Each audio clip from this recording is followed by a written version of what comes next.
Hello बच्चों, welcome to Ether a new study circle. आज बच्चों हम लोग पढ़ने वाले हैं लेक्चर 8 ऑफ चैप्टर 6 जो कि था motion in a straight line. बच्चों इससे पहले हम लोगों ने लगभग 7 लेक्चर्स पढ़ लिए हैं।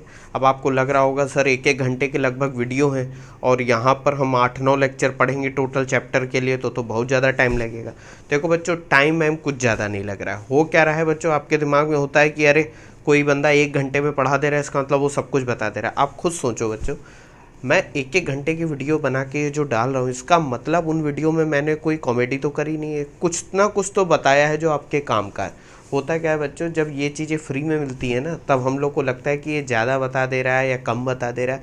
यही चीज़ होती क्या है कि जब 1 घंटे का वीडियो आप यूट्यूब पर देखते हो और आपको लगता है कि अच्छा था वीडियो, सब कुछ समझ में आ गया, लेकिन ये इतना नहीं है कि हम आगे चल के इसको और जगह अप्लाई कर पाएँ। अगर एग्ज़ाम्स की तैयारी कर रहे हैं तो उसमें यूज़ कर पाएँ, इसलिए आप क्या करते हो, कोचिंग्स की तरफ भागते हो। वहाँ यही चैप्टर जो 1 घंटे में यूट्यूब पर पढ़ाया जा रहा है वो वहाँ पढ़ाया जाता है 10 घंटे 12 घंटे में। तब आपको लगता है अरे हाँ अब तैयारी अच्छी हो रही है। तो मेरा यही एक परसेप्शन है कि क्यों ना आप यहीं पर उतना पढ़ लो कि आपको कहीं और भटकना ना पड़े। इसलिए बच्चों ये वीडियोज़ जो हैं वो लेंदी भी हैं थोड़े, लेकिन जब आप एक बार पढ़ लोगे ना बच्चों इनको, मैं ये गारंटी दे रहा हूँ कि आपको कहीं और ज़्यादा भटकना नहीं पड़ेगा। ये वन स्टॉप शॉप है यहाँ पर। आप एक बार यहाँ पढ़ लो, उसके बाद अपनी मेहनत करो। दुनिया भर में इधर उधर अपना पैसा खर्च करने की ज़रूरत नहीं है, ठीक है।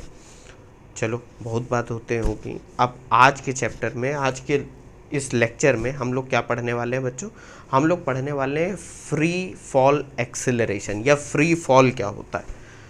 तो देखते हैं बच्चों क्या क्या है।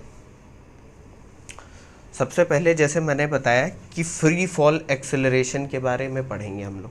पहले तो यही जान लेते हैं फ्री फॉल क्या है। अब फ्री फॉल, फॉल यानी कि गिरना। ये देखो ये पेन है मेरा, ये फ्री फॉल है। कह दो कि सर इसमें क्या बड़ी फिजिक्स लग गई। देखो बच्चों फिजिक्स ये लगी कि हम जानते हैं, 10th में भी पढ़ रखा है हमने, उससे छोटे क्लासेस में भी, कि अर्थ जो है वो हर एक ऑब्जेक्ट को अपनी तरफ एक फोर्स से खींचती है जिसको हम ग्रेविटी बोलते हैं। इस ग्रेविटी की वजह से उस ऑब्जेक्ट में जो एक्सेलरेशन प्रोड्यूस होता है उसे हम बोलते हैं एक्सेलरेशन ड्यू टू ग्रेविटी। क्या बोलते हैं बच्चों, acceleration, acceleration due to gravity.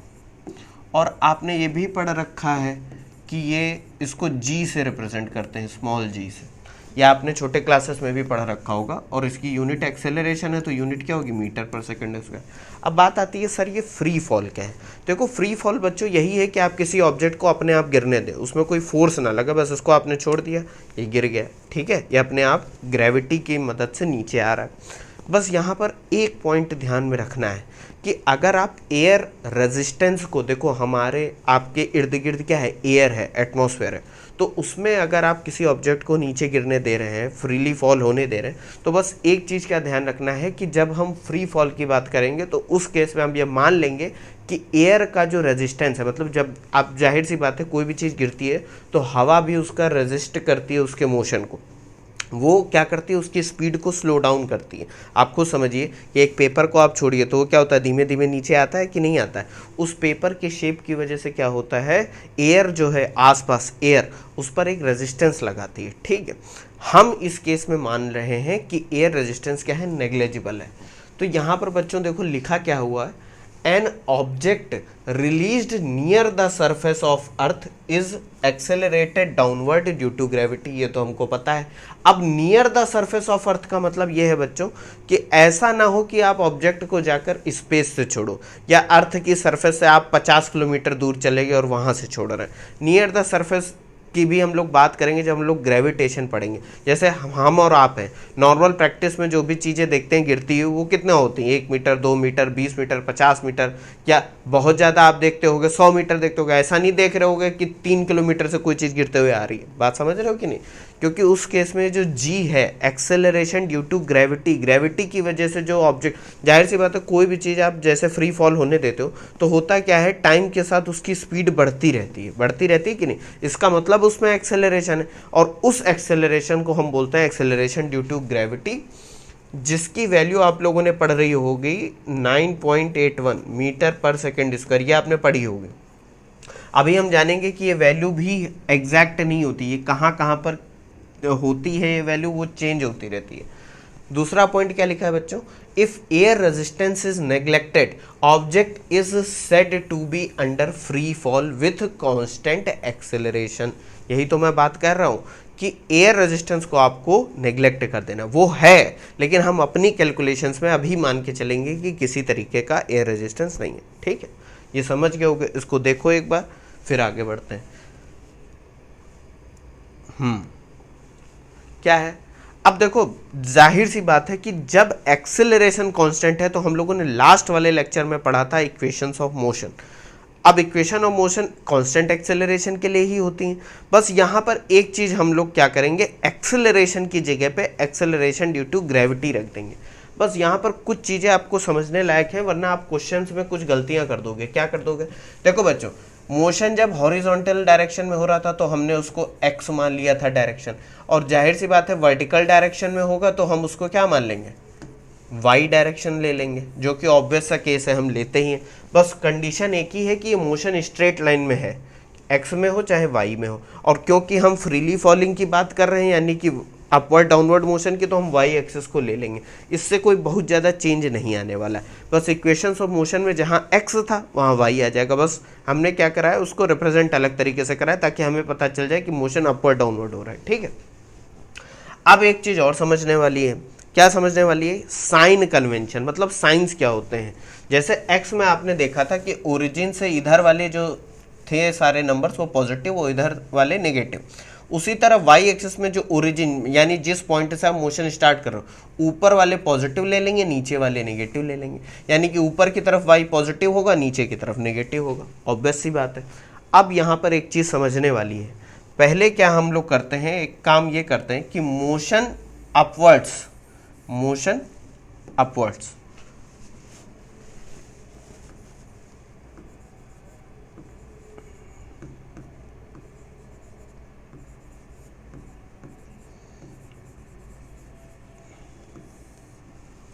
अब देखो बात मैंने कही है, हेडिंग पढ़ी है क्या, equations of motion for free falling objects. ठीक है, यानी कि उनको ऐसे होना चाहिए। लेकिन यहाँ पर एक चीज़ और है, अगर मैं किसी ऑब्जेक्ट को ऊपर ऐसे उछालूं तब भी तो उसके ऊपर एक्सेलरेशन ड्यू टू ग्रेविटी लग रहा है, इसीलिए तो ऊपर जाके रुक कर फिर नीचे आया जा रहा है। बात समझ रहे हो, और एक्सेलरेशन ड्यू टू ग्रेविटी हमेशा अर्थ की तरफ लग रहा है। बात समझो, उसकी डायरेक्शन नहीं चेंज हो रही है, आप ऊपर फेंको नीचे फेंको इससे मतलब नहीं है, उसकी डायरेक्शन हमेशा टूवर्ड्स अर्थ है। तो अगर मैं आपसे ये कह दूं कि आप ओरिजिन से कोई मोशन ऑब्जर्व कर रहे हो, ये ऊपर फेंका गया, तो ऑब्वियस सी बात है कि वाई क्या होगा, पॉजिटिव होगा। लेकिन एक्सेलरेशन जो है, एक्सेलरेशन वो क्या है, वो है माइनस जी। अब जी क्या है, एक्सेलरेशन ड्यू टू ग्रेविटी। अब कहोगे सर ये माइनस क्यों लगाया, बच्चों माइनस इसलिए लगाया क्योंकि आप ऑब्जेक्ट को ऊपर फेंको या नीचे फेंको, ये हमेशा एक्सेलरेशन टुवर्ड्स द अर्थ लग रहा है, जो कि डाउनवर्ड डायरेक्शन में, इसलिए ऊपर की वैल्यूज पॉजिटिव है तो नीचे की वैल्यूज क्या है, निगेटिव है। बात समझ गई कि नहीं। अब एक चीज और ध्यान में रखो कि जब ऊपर की तरफ मोशन हो रहा है तो वेलोसिटी भी, ऑब्वियस सी बात है कि ऊपर फेंक रहा हो तो वेलोसिटीज भी क्या होंगी सारी, क्योंकि वेलोसिटी वेक्टर क्वांटिटी है, और स्ट्रेट लाइन मोशन में वेलोसिटीज को क्या ले लेते हैं, प्लस या माइनस साइन से हम दिखा देते हैं कि इसका डायरेक्शन क्या है। तो ऊपर की तरफ जा रहा है तो वेलोसिटीज भी सारी पॉजिटिव होंगी, यानी डिस्प्लेसमेंट पॉजिटिव, वेलोसिटी पॉजिटिव, लेकिन एक्सेलरेशन जो है उसकी वैल्यू माइनस जी होगी, यानी कि माइनस का 9.81 मीटर पर सेकेंड स्क्वायर। ठीक है, अब यहाँ पर इक्वेशंस ऑफ मोशन हम लोग लिखते हैं। पहली इक्वेशन ऑफ मोशन क्या थी बच्चों, v is equal to u plus a t, ये थी कि नहीं। Final velocity, initial velocity, acceleration, time. अब यहां पर एक्सेलरेशन क्या रख देंगे बच्चों, एक्सेलरेशन रख देंगे माइनस का जी, रखो ये वैल्यू इसमें, तो ये क्या हो जाएगी, v is equal to u minus g t. बस यही बच्चों इक्वेशन ऑफ मोशन है। मैंने क्या बोला कि हम करेंगे क्या, बस एक्सेलरेशन की जगह पे एक्सेलरेशन ड्यू टू ग्रेविटी रख देंगे, और ये भी एक कांस्टेंट एक्सेलरेशन का केस है। जैसे equations of motion constant acceleration के लिए डिराइव होती है, यहाँ पर भी तो कांस्टेंट एक्सेलरेशन है माइनस का जी। बात समझ गए कि नहीं, ये देख लो आप, बहुत सिंपल है बच्चों। अभी मैं सेकेंड इक्वेशन ऑफ मोशन भी लिखूंगा, वो भी इसी तरीके से, बस ये साइन कन्वेंशन हमेशा ध्यान रखना, ठीक है। मोशन अपवर्ड्स हो रहा है, यानी ऑब्जेक्ट को आपने ऊपर फेंका है, ठीक, इसको देखा आपने। आगे बढ़ते हैं। अब सेकेंड इक्वेशन ऑफ मोशन बच्चों क्या थी, याद करते हैं हम लोग। सेकेंड इक्वेशन ऑफ मोशन थी x is equal to x not, पहले हम वही लिखते हैं जो हमने पढ़ी थी, plus u t plus half a t square, यही तो थी। x is equal to x not plus u t plus half a t square. कहोगे सर हाँ यही थी। अब बात यह आती है, क्योंकि मोशन सिंस मोशन, अरे इसको आपके हो सकता है दिमाग में चल रहा हो sir x is equal to x not नहीं था, एक्स माइनस एक्स नॉट था, तो इसको उधर ले जाओ, बात तो वही आ जाएगी।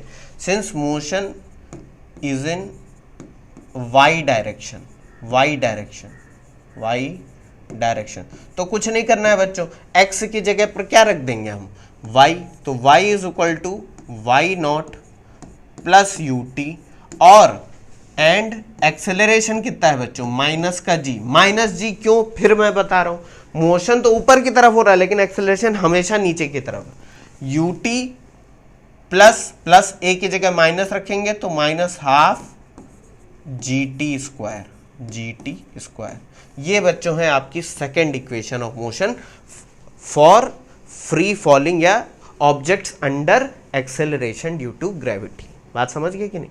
अब बच्चों यहां पर एक और चीज मैं बताता हूं, if height of upward motion, upward motion, height of upward motion, मतलब कि जिस पॉइंट से आपने फेंका है वो पॉइंट है मान लो वाई नॉट, जहां से फेंका, ऑब्वियस सी बात है इनिशियल पोजीशन है, और वो गया कहां तक, वो गया वाई तक। तो ये जो y माइनस वाई नॉट है, और ये आपका कहीं ओरिजिन है, ये आपका कहीं ओरिजिन है। हम तो यहाँ से मोशन ऑब्जर्व यहाँ से कर रहे हैं, लेकिन इनिशियल पॉइंट कहाँ है, ऑब्जेक्ट आपका यहाँ है, ठीक है, जिसकी भी आप स्टडी कर रहे हो। और कहाँ से स्टडी कर रहे हो, ओरिजिन से।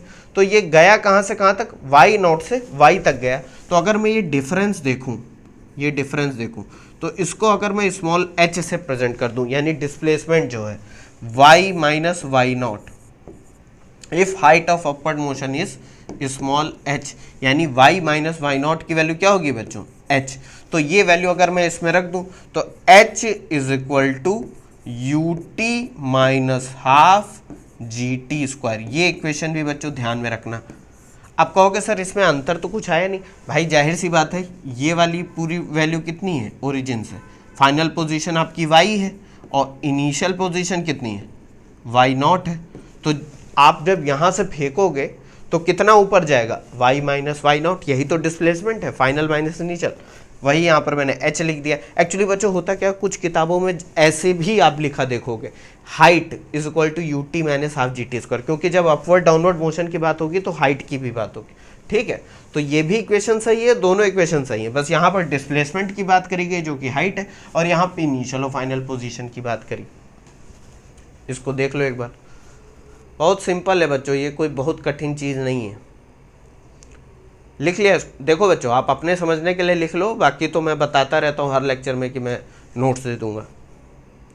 अब बच्चों बात करते हैं, किसकी बात करते हैं, थर्ड इक्वेशन ऑफ मोशन की। थर्ड इक्वेशन ऑफ मोशन बच्चों क्या थी, थर्ड इक्वेशन ऑफ मोशन थी v square is equal to u square plus 2a x minus x not, यही तो थी बच्चों। फिर यहाँ पर कर देंगे x, क्योंकि यहाँ पर क्या है x की जगह पर हम क्या रख देंगे, सिंस, फिर वही line, motion is in y direction, y direction, तो फिर यहां पर वही रख दो, x की जगह पर हम y रख देंगे, a की जगह पे माइनस का g रख देंगे। तो v square is equal to u square minus का 2g y minus y not, ठीक है। एक तो ये आपको मिल गया थर्ड इक्वेशन ऑफ मोशन। दूसरा, since y minus y not is equal to h, h समझ गए ना, हाइट ऑफ थ्रो या हाइट ऑफ फॉल, ठीक है। तो ये हो जाएगा v square is equal to u square minus 2gh। दोनों ही इक्वेशन आप यूज कर सकते हो डिपेंडिंग अपॉन क्वेश्चन में क्या कह रहा है। तो तो मैं अगर यहाँ पर समरी लिखूँ, समरी, तो आपको हाइट के रिस्पेक्ट में कितनी इक्वेशंस मिल गई? पहली इक्वेशन ऑफ मोशन क्या थी? v is equal to u minus g t, मिली कि नहीं? दूसरी इक्वेशन क्या मिली? h is equal to u t minus half g t square, मिली कि नहीं मिली? तीसरी इक्वेशन क्या मिली बच्चों? v square is equal to u square minus two g h, ये आपको इक्वेशन मिल गई। बस करना कुछ नहीं, एक्सेलरेशन की जगह g की वैल्यू रख देनी, ठीक है। समरी फॉर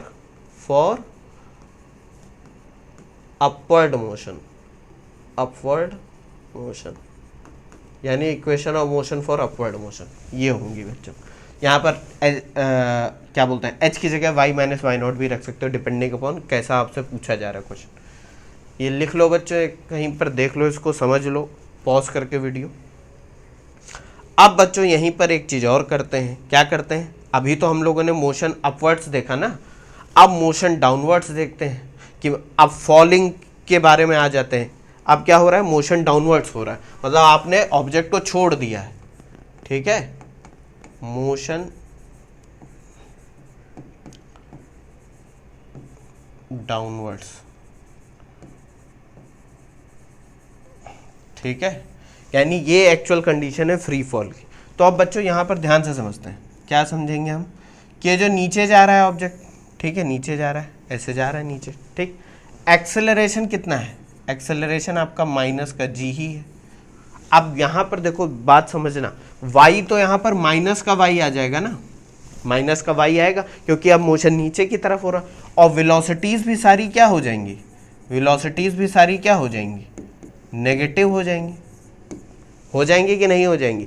अब देखो बच्चों, है क्या कि यहाँ पर नीचे की तरफ हम ले रहे हैं ना, इसलिए वेलोसिटी सारी नेगेटिव हो जाएंगी। यहाँ पर मैं लिख दे रहा हूँ एक बार, वेलोसिटी नेगेटिव हो जाएंगी। एक्सेलरेशन तो नीचे की तरफ है ही हमेशा से, माइनस का जी, ठीक है।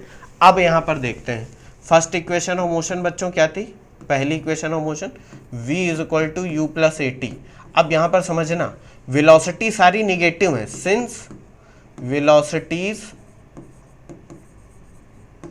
Are negative and a is equal to minus का g। ये वैल्यू पुट करो इसमें, तो माइनस का v, ये हो जाएगा माइनस का u, ये हो जाएगा माइनस का g t, तो ये सब माइनस कैंसिल आउट हो जाएंगे, क्या बचेगा? v is equal to u plus g t.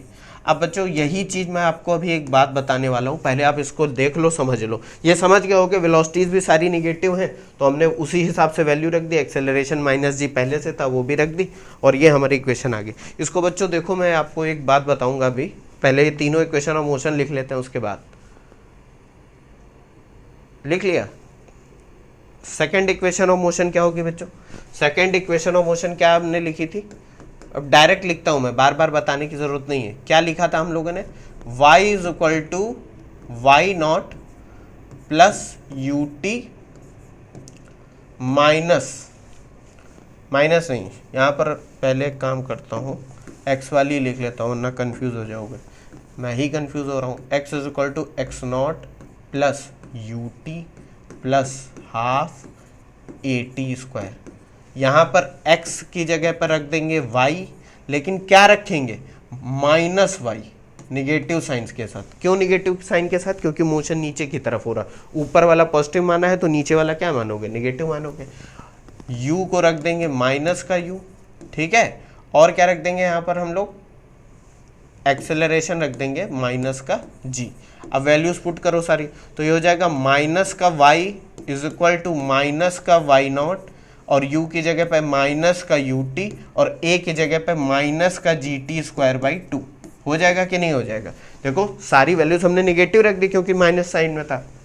अब ये माइनस माइनस कैंसिल हो जाएगा, क्या बचेगा? y is equal to y not plus u t plus half g t square. ये हो जाएगा कि नहीं हो जाएगा? यही बच्चों सेकेंड इक्वेशन ऑफ मोशन है। अब एक चीज़ और ध्यान देते हैं, यहाँ से ऑब्जेक्ट नीचे गिर रहा है, ये मान लेते हैं हमारी फाइनल पोजीशन है, और ये हमारी क्या थी? इनिशियल पोजीशन थी। तो इस केस में भी y माइनस वाई नॉट कितना हो जाएगा?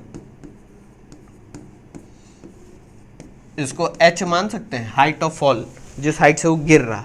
तो y माइनस वाई नॉट की जगह पे यहाँ पर अगर हम रखें तो h is equal to u t plus half g t square, ये आया कि नहीं आया?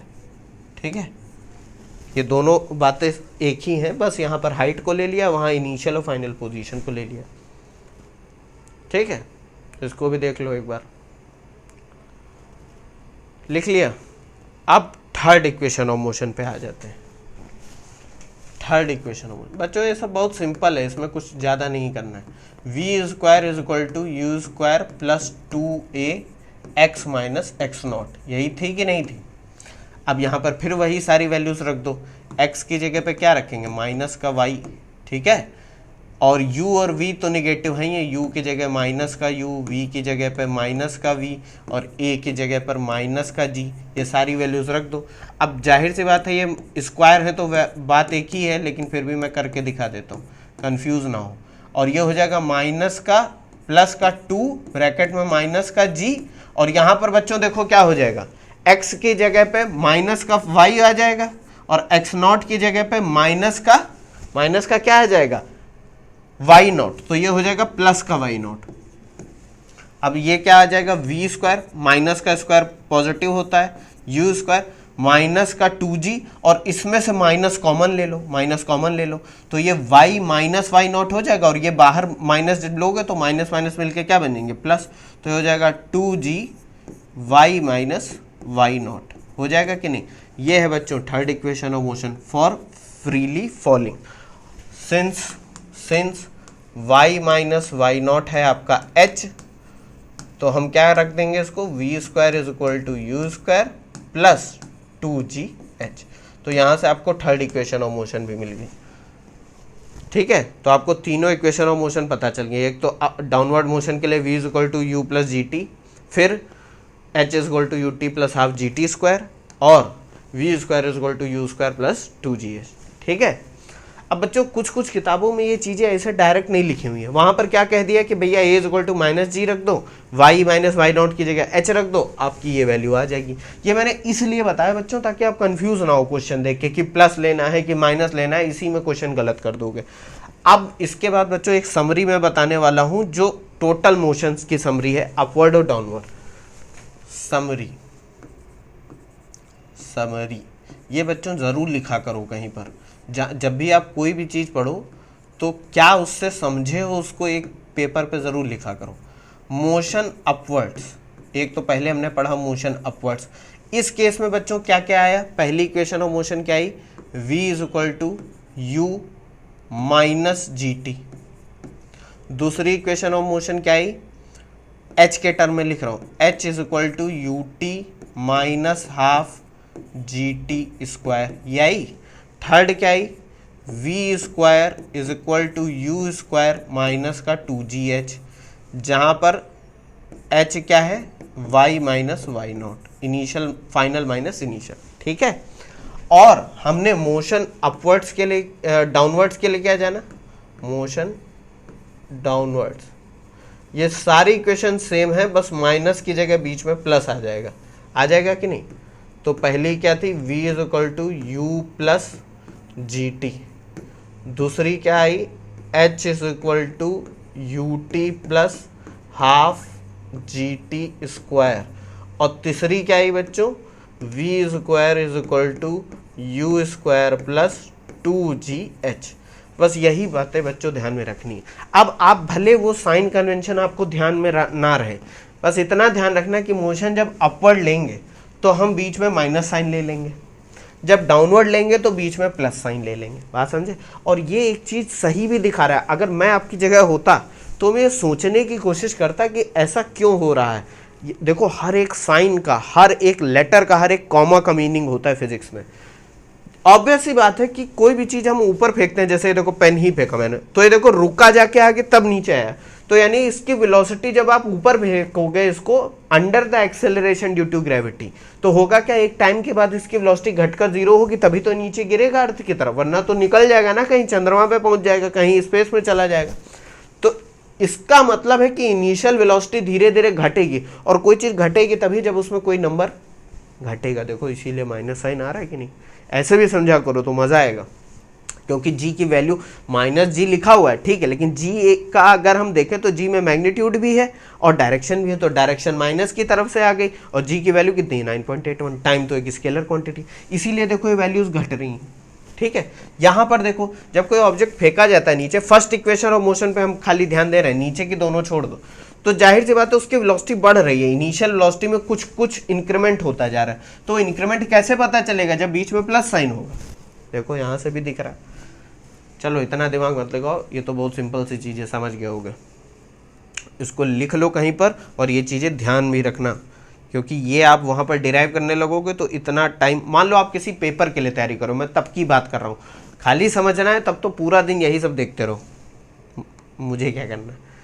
अब ऑब्वियस सी बात है कि जब फ्री फॉल की बात आई, एक्सेलरेशन की बात आई, तो हमको प्लॉट्स भी तो देखने पड़ेंगे। हम लोगों ने कितना पढ़ा था ग्राफ्स के बारे में, आज देखो उनका यूज़ भी देख लो, एक बार तो देखिए जी को, फिर से देखो।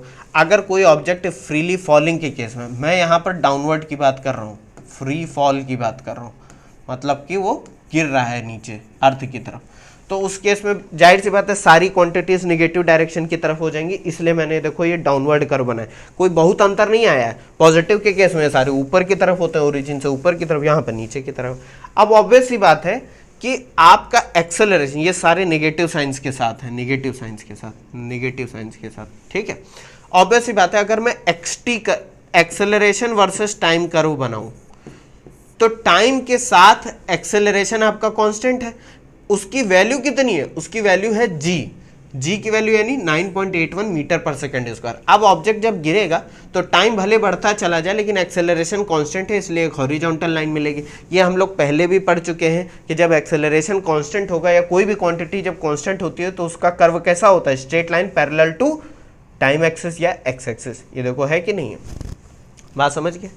वेलोसिटी, अब एक्सेलरेशन कांस्टेंट होने के केस में वेलोसिटी टाइम कर्व जो होता है v वर्सेस t कर्व, वो एक स्ट्रेट लाइन होती है, और क्योंकि नीचे ऑब्जेक्ट गिर रहा है तो टाइम के साथ वेलोसिटी उसकी बढ़ेगी।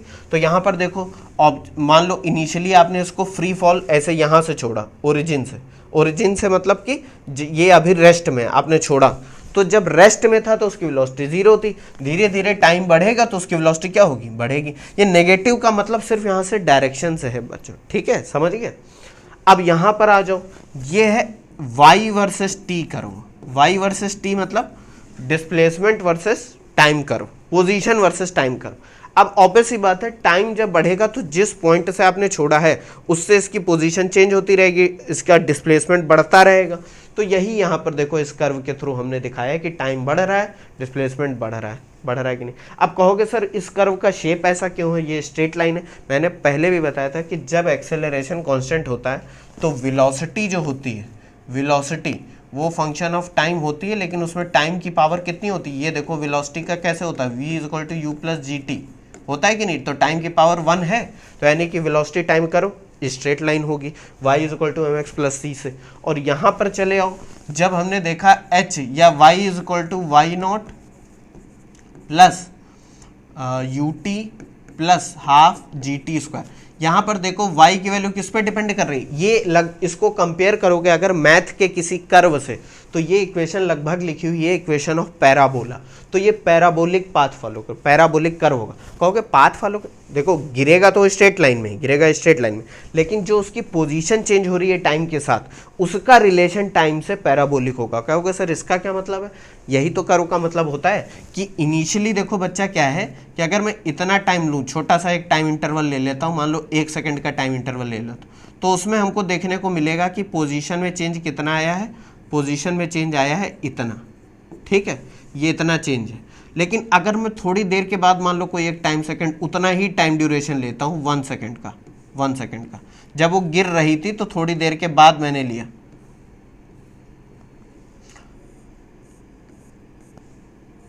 अब बच्चों देखो 1 सेकंड के लिए कितना आया है डिस्प्लेसमेंट, इतना ज़्यादा हो गया कि नहीं। तो ये कर्व ये बता रहा है कि शुरुआती दौर में जब वो गिरेगी तो क्योंकि उसकी वेलोसिटी धीमे है तो ज़्यादा नहीं चल पाएगी, धीरे धीरे जब उसकी वेलोसिटी बढ़ती रहेगी एक्सेलरेशन की वजह से तो कम टाइम में ज़्यादा दूरी चलेगी, इसीलिए एक्सेलरेशन ये पोजीशन टाइम कर्व इस तरीके का बना हुआ है। यहाँ पर क्या दिखा रहा है कि टाइम जब बढ़ता रहेगा वेलोसिटी उसकी बढ़ेगी लेकिन लीनियरली बढ़ेगी। ये सब तो मैं समझा चुका हूँ, एक बार इसको देख लो आप, ठीक है। ये देखो स्ट्रेट लाइन की इक्वेशन आ रही है इसलिए ऐसा है, ये लगभग पैराबोला की इक्वेशन है इसलिए ऐसा है, ठीक है। ये मैं सब समझा चुका हूँ बच्चों। यहाँ पर मैं आपको दोबारा इसलिए बता रहा हूँ क्योंकि मान लो किसी ने पहली बार लेक्चर देखा तो कहेगा ये सब क्या है, ठीक है।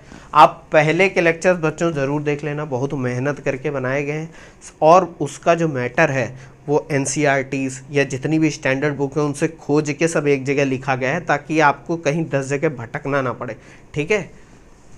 और सब कुछ फ्री मिल रहा है, मैं आपकी जगह होता तो मैं पागल हो जाता खुशी से, ठीक है। ये देख लो एक बार, आगे बढ़ते हैं।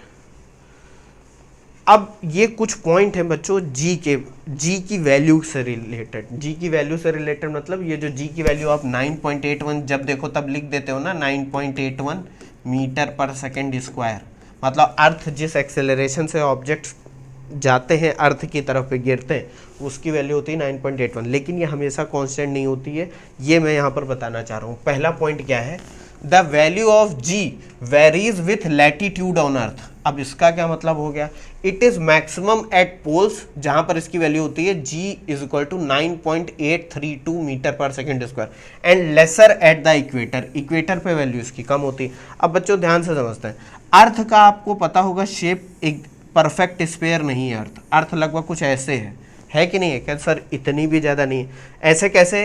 अर्थ का शेप आपने देखा होगा, एक स्फीयर लो, एक बॉल लो, उसको ऊपर से दबा दो तो लगभग ऐसे शेप की हो जाएगी। अब यहाँ पर क्या होता है, आपने अगर थोड़ी भी ज्योग्राफी पढ़ी हो तो आपको पता होगा कि हम एक इमेजिनरी लाइन ड्रॉ करें अगर अर्थ पे इस तरीके से, तो जो वर्टिकल लाइंस होती हैं, ये जो वर्टिकल लाइंस होती हैं इनको क्या बोलते हैं बच्चों, इनको बोलते हैं लॉन्गिट्यूड, लॉन्गिट्यूड। और ये जो हॉरिजॉन्टल लाइन होती है, अगर मैं ऐसे इमेजिनरी हॉरिजॉन्टल लाइन ड्रॉ करूँ जो कि इक्वेटर, इक्वेटर क्या होती है, अर्थ के सेंटर के पैरेलल में पास होने वाली जो लाइन है इमेजिनरी लाइन, ये जो सेंटर है अर्थ का उसके प्लेन में एक जो लाइन क्रॉस होती है, जो बीचों बीच लाइन हॉरिजॉन्टल बनी, इसको बोलते हैं इक्वेटर। क्या बोलते हैं, इक्वेटर। ये सब आपको पता होगा, नहीं पता है तो देख लो, ठीक है। ये जो हॉरिजॉन्टल लाइन होती है इनको बोलते हैं लैटिट्यूड। क्या बोलते हैं, लैटिट्यूड। अब ये जो लैटिट्यूड है ये इक्वेटर से लेके ऊपर इसको बोलते हैं पोल्स। ये जो ऊपर वाले पॉइंट्स हैं इनको क्या बोलते हैं बच्चों, पोल्स। ऊपर वाला कहलाता है नॉर्थ पोल, नीचे वाला कहलाता है साउथ पोल, ये तो आपको पता ही होगा। अब जी की जो वैल्यू है बच्चों, जी की वैल्यू वो लैटिट्यूड, जैसे जैसे आप देखो ये जो लैटिट्यूड है आप यहाँ पर होगे तो जी की वैल्यू कुछ और होगी, इससे ऊपर वाली लाइन पे चले जाओगे ये वाले लैटिट्यूड पे तो जी की वैल्यू कुछ और होगी, इक्वेटर पे कुछ और होगी। और इक्वेटर से पोल की तरफ जाते वक्त अगर मान लो आप ऊपर की तरफ जा रहे हो तो हर एक लैटिट्यूड पर, हर एक लैटिट्यूड यानी एक इमेजिनरी लाइन, यानी मान लो आप कहीं युगांडा में खड़े हो यहाँ पर और यहाँ से घूमते घूमते जापान जाते हो कहीं पर, एक ही लाइन में, एक ही सीधी लाइन में, तब तो वैल्यू कांस्टेंट रहेगी क्योंकि आप लैटिट्यूड पे चल रहे हो। कहोगे सर लैटिट्यूड पे चल रहे हो मतलब हॉरिजॉन्टली आप चल रहे हो लेकिन आप ऊपर नीचे नहीं जा रहे हो, तो जी की वैल्यू हर जगह सेम रहेगी। लेकिन जैसे ही आप ऊपर बढ़ गए, मान लो आप नॉर्थ अमेरिका से यूरोप की तरफ आ रहे हो, तो होगा क्या, आप ऊपर वाले लैटिट्यूड पे हो तो जी की वैल्यू क्या होती जाएगी, बढ़ती चली जाएगी, क्योंकि इक्वेटर पे सबसे कम होती है। ऊपर की तरफ जाओगे तो पोल्स की तरफ तो इसकी वैल्यू बढ़ती चली जाएगी। बात समझ गए, यही यहाँ पर लिखा हुआ है, the value of g varies with latitude on earth, it is maximum at the poles. यहाँ पर और यहाँ पर सबसे ज्यादा होगी, जिसकी वैल्यू कितनी होगी, जी इज इक्वल टू 9.832, और and lesser at the equator, equator पे सबसे कम होगी।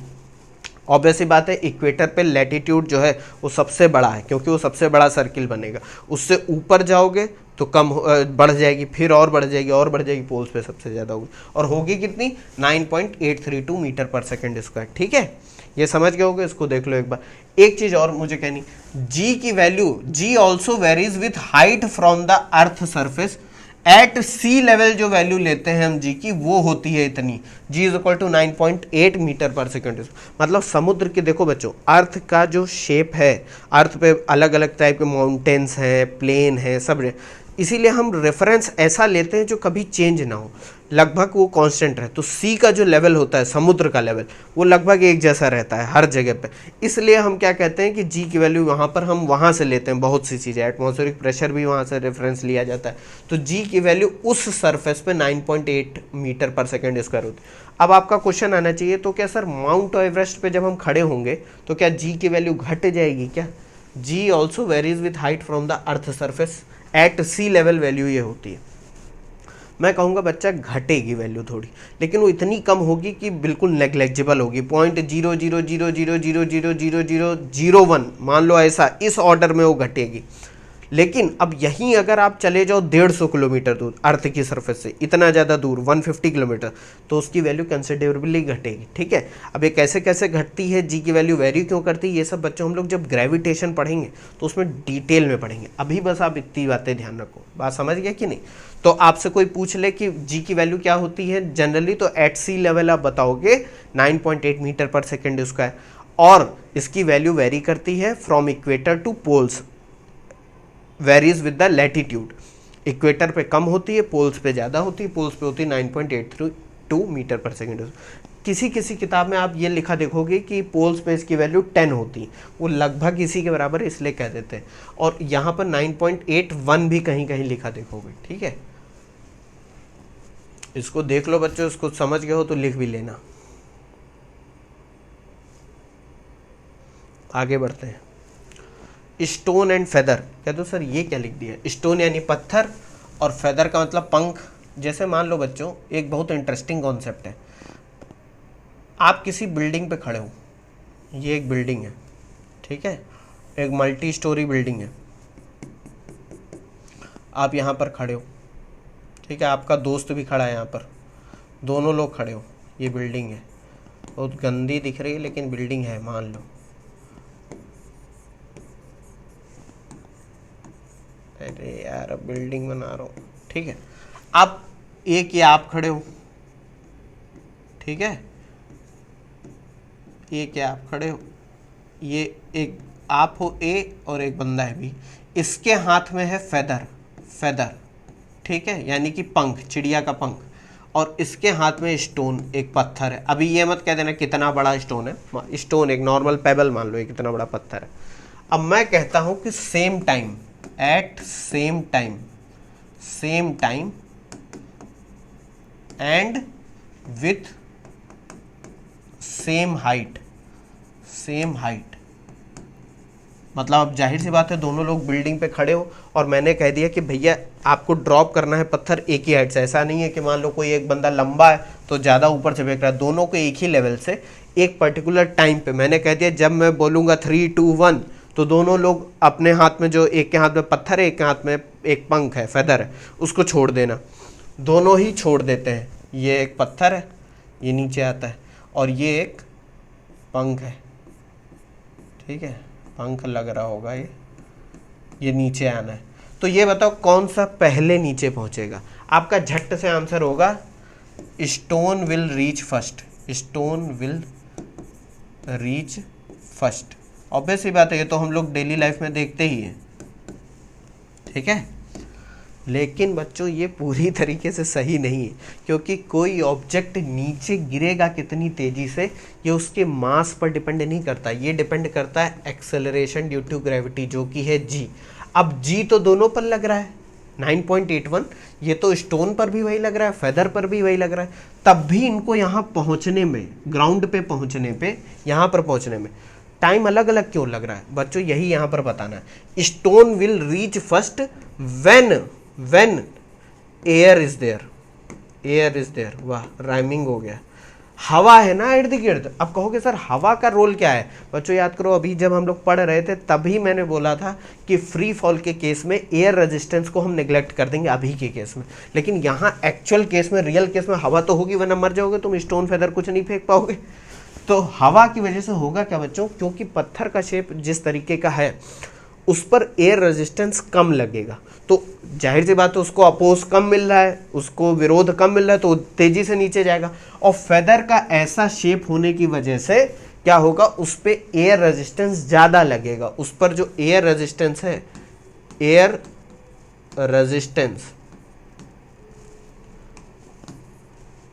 Air resistance is more on feather, is more on feather.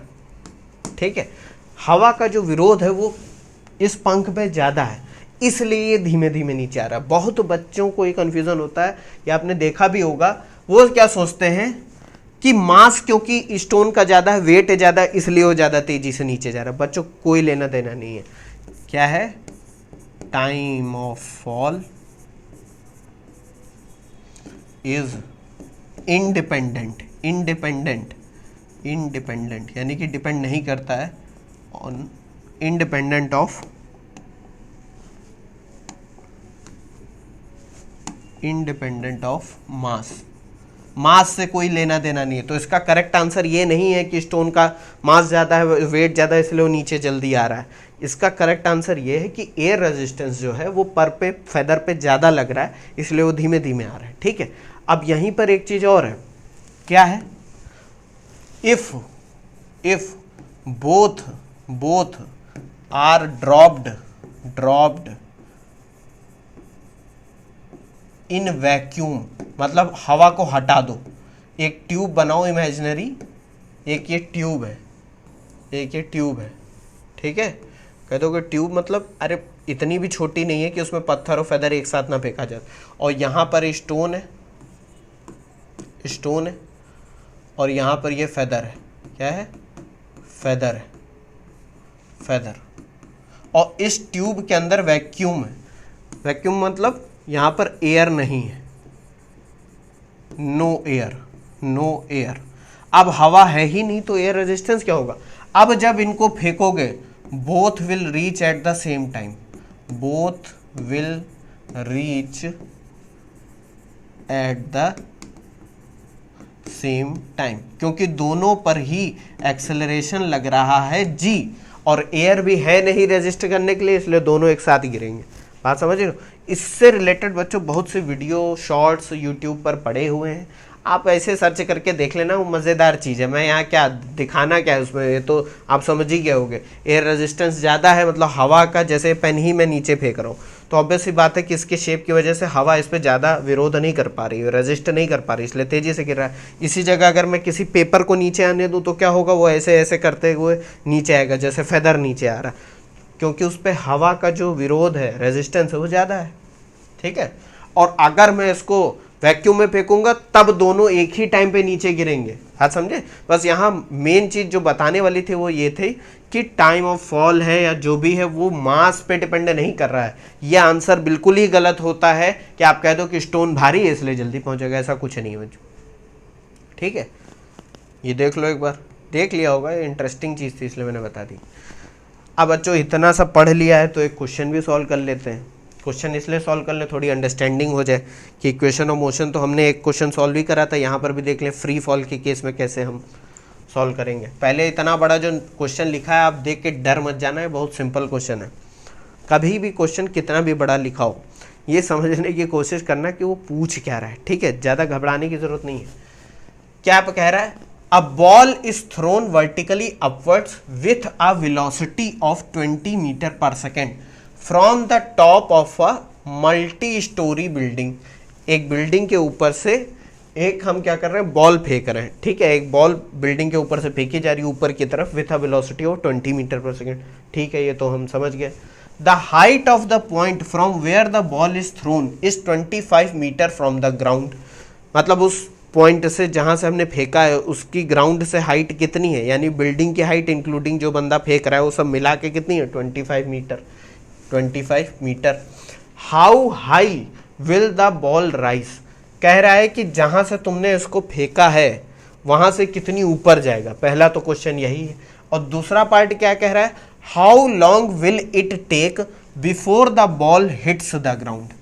कितना टाइम लगेगा, क्योंकि तुम तो बिल्डिंग के ऊपर खड़े हो, तुमने इसको ऐसे ऊपर फेंक दिया, अब तुम उसको कैच नहीं कर रहे हो, तुम उसको नीचे जाने दे रहे हो, तो होगा क्या, वो पहले ऊपर जाएगा, फिर रुकेगा, फिर नीचे गिर जाएगा, ये होगा कि नहीं। तो ये कह रहे हैं पूरा टाइम कितना लगेगा, जब आपने फेंका और वो जब ग्राउंड पे टकराया जाकर, तो उसके बीच में कितना टाइम ड्यूरेशन है। और इसमें कह दिया कि जी की वैल्यू ले लो 10 मीटर पर सेकेंड स्क्वायर। इस क्वेश्चन को एक बार देखो, मैं एक चीज़ यहाँ पर ड्रॉ करूँगा, इस पूरे सिनारियो को ड्रॉ करते हैं हम लोग, ठीक है। इनिशियल वेलोसिटी दे रखी है 20 metre per second, height of the building दे रखी है 25 मीटर। देखो बच्चों, पहले तो यही समझ लेते हैं क्या, कि ये भैया आपकी एक बिल्डिंग है, बहुत गंदी बिल्डिंग है, इसको सही बनाते हैं थोड़ा, सारे टूल्स हैं बच्चों आजकल, ज़्यादा ऊंची हो गई, थोड़ी छोटी करो इसको ताकि समझ में आए क्वेश्चन।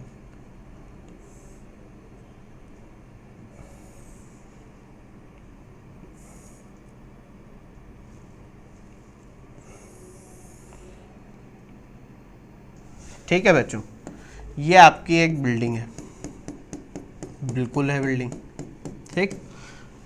इस बिल्डिंग की हाइट दे रखी है, कितनी है बच्चों, वो 25 मीटर। बिल्डिंग की हाइट नहीं है, सॉरी, ये वो पॉइंट है जहाँ से आप फेंक रहे हो, मैं मान के चल रहा हूँ कि यहीं से फेंका जा रहा है, ठीक है। बॉल को आपने थ्रो करा, ये आपके यहाँ पे बॉल थे, तो कुछ ज़्यादा बड़ी बॉल नहीं, वो सब छोड़ो अभी, इस बॉल को आपने फेंका, तो होगा क्या बच्चों, पहले तो ये ऊपर जाएगी, ऊपर जाएगी, इसकी वेलोसिटी घटेगी, एकदम जीरो हो जाएगी इसकी वेलोसिटी, क्योंकि नीचे की तरफ हमेशा एक्सेलरेशन लग रहा है जी, लग रहा है कि नहीं। और ये यहाँ पर आके फिर क्या होगा, फिर नीचे गिरना स्टार्ट होगी, गिरेगी, नीचे जाएगी, और फिर ये यहाँ पर आके ऐसे टकरा जाएगी कि नहीं।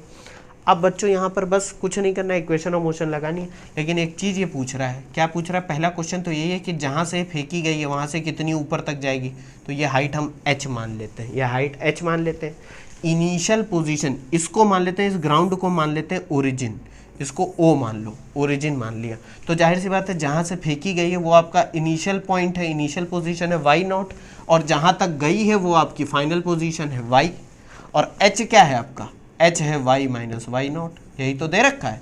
और क्योंकि ये दे रखा है कि फेंकी गई है जिस वेलोसिटी से, वो वेलोसिटी कितनी दे रखी है, वो दे रखी है 20 मीटर पर सेकेंड, तो इनिशियल वेलोसिटी दे रखी है बच्चों 20 मीटर पर सेकेंड। और ये हम लोग पहला पार्ट सॉल्व कर रहे हैं, पहला पार्ट यानी कि हाइट निकालो कहाँ तक पहुँची। अब एक चीज़ बच्चों ध्यान दो, एक आपका थोड़ा इंट्यूशन लगना चाहिए, थोड़ा इमेजिनेशन काम करना चाहिए, कि जब बॉल फेंकी जाएगी तो जिस वेलोसिटी से फेंकी गई वो धीरे धीरे घटेगी, और इस पॉइंट पे जब वो हाईएस्ट पॉइंट पे होगी उसकी वेलोसिटी क्या होगी, वेलोसिटी होगी 0, तभी तो नीचे आना स्टार्ट होगी, क्योंकि एक्सेलरेशन तो तब भी लग रहा है, तो नीचे की तरफ आएगी। तो यानी फाइनल वेलोसिटी बच्चों क्या हो जाएगी, ऑब्वियस सी बात है वो हो जाएगी 0, हो जाएगी कि नहीं हो जाएगी।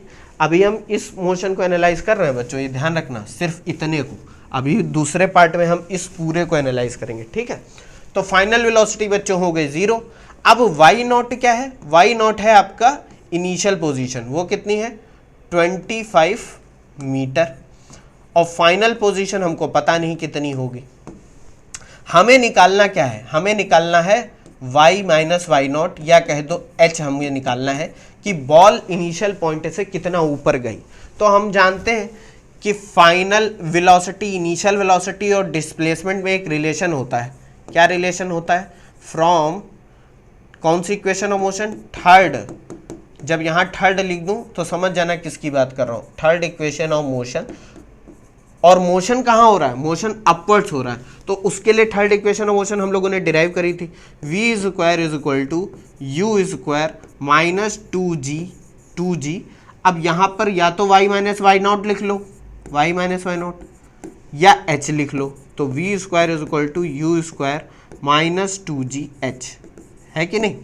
अब g की वैल्यू भी दे रखी है, g की वैल्यू दे रखी है 10 मीटर पर सेकेंड स्क्वायर, ये सारी वैल्यूज इसमें रख देंगे, हमको हाइट पता चल जाएगी कि वो कितना ऊपर गई, ठीक है। देखो यही तो पूछ रहा है क्या पूछ रहा है, how high will the ball rise, कितने ऊपर जाएगी। अब वो देखो एक चीज यहां पर बच्चे कंफ्यूज हो जाएंगे, वो क्या करेंगे, जितनी ऊपर जाएगी उसमें बिल्डिंग की हाइट जोड़ देंगे।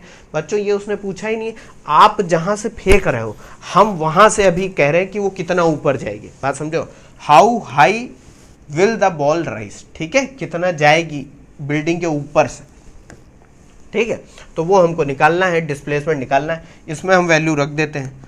तो देखो बच्चों v की वैल्यू है 0, तो 0 is equal to u, u की वैल्यू कितनी है बच्चों, u है 20 मीटर पर सेकेंड, तो 20 स्क्वायर माइनस 2 इंटू जी की वैल्यू कितनी दे रखी, 10 इंटू एच, इसको सॉल्व कर लो तो h क्या हो जाएगा 20 स्क्वायर, 2 10 20 अपॉन में 20 ले आओ, ये 20h उधर जाएगा प्लस का हो जाएगा, ये नीचे ले आए तो h कितना आ जाएगा बच्चों 20 मीटर्स, यानी ये बॉल ऊपर कितना जाएगी 20 मीटर्स। बात समझ गए कि नहीं, ये तो बहुत आसान है।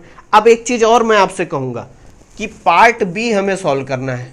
पार्ट बी क्या कह रहा है कि ये कितना टाइम लेगी पूरा मोशन करने में, मतलब बॉल पहले ऊपर जाएगी फिर नीचे आएगी, तो ये बताओ कितना टाइम लेगी। तो सबसे पहले तो एक काम ये करते हैं, हम y निकाल लेते हैं, y यानी फाइनल पोजीशन कितनी है। अब हम जानते हैं कि y माइनस वाई नॉट क्या है, h है, y final position minus initial कितनी थी 25 इज इक्वल टू हाइट कितनी आई 20, तो जो फाइनली ये बॉल ग्राउंड से अगर देखोगे तो कितनी ऊपर है ग्राउंड से 45 मीटर्स, है कि नहीं। अब क्या करते हैं, ये पार्ट बी में सॉल्व कर रहा हूं बच्चों, part b for motion from highest point to the ground, motion from the highest point, सबसे ऊपर वाले पॉइंट से ग्राउंड तक क्या होगा। अब ये बहुत सिंपल सा है बच्चों, यहां पर अब बात समझना क्या होगा कि जो ये वाला पॉइंट है यहां से कह रहा है इसको कितना टाइम लगेगा अगर हम इसको पूरा मोशन एनालाइज करें। तो देखो इस मोशन को हम दो हिस्सों में तोड़ते हैं बच्चों, क्या क्या तोड़ते हैं, एक तो इसका ये हो गया इनिशियल पॉइंट, ये इनिशियल से ऊपर गई, फिर ऊपर से क्या आ गई नीचे आ गई।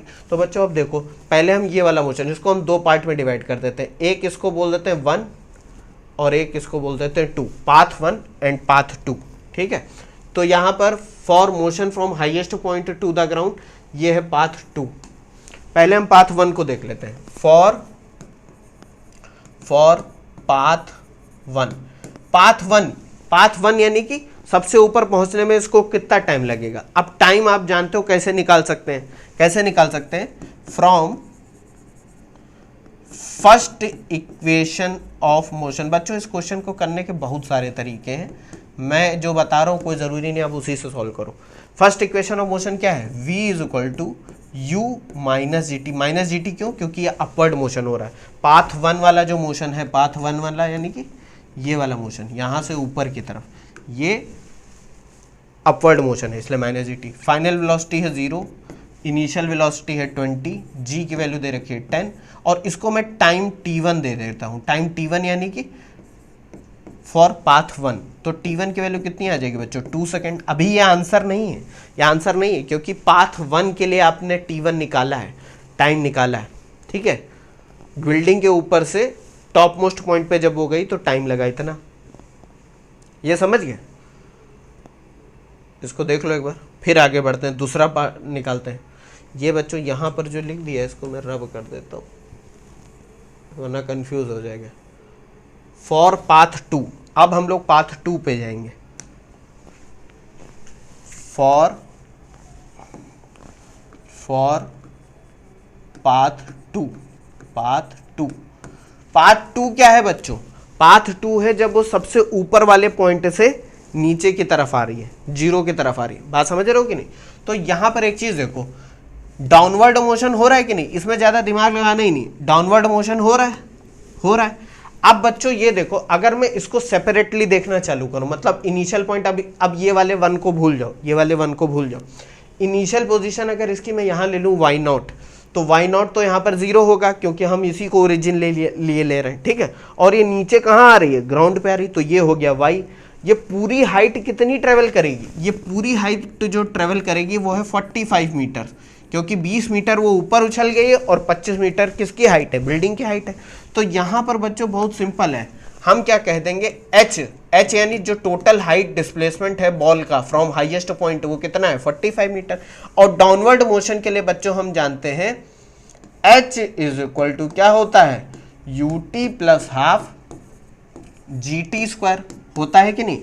यहाँ पर t इज इक्वल टू हम t2 लिख देते हैं। t2 क्यों कर देते हैं, क्योंकि हम पाथ 2 को ले रहे हैं इसलिए हम t2 डिनोट कर देते हैं।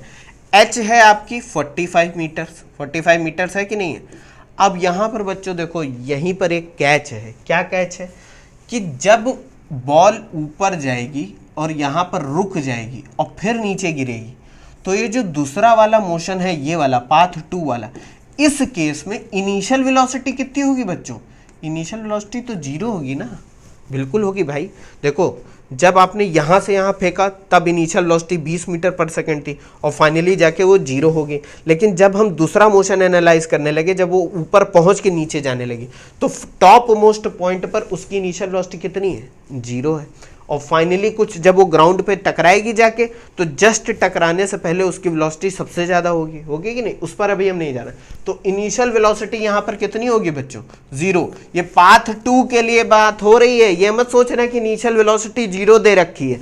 जब टॉप मोस्ट पॉइंट पे पहुंचेगी और हम वहां से मोशन को देखेंगे तो टॉप मोस्ट पॉइंट पे वेलोसिटी 0 हो जाएगी, ऑब्वियस सी बात है। और इनिशियल वेलोसिटी इस केस में पार्ट 2 के लिए 0 होगी, तो यहाँ पर हो जाएगा 0 बच्चों।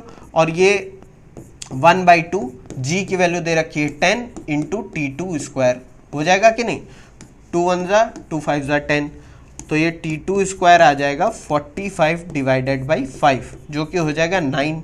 अब t2 स्क्वायर 9 है तो t2 क्या हो जाएगा, √9, इसमें पॉजिटिव वैल्यू ले लो तो ये हो जाएगा 3 सेकेंड्स।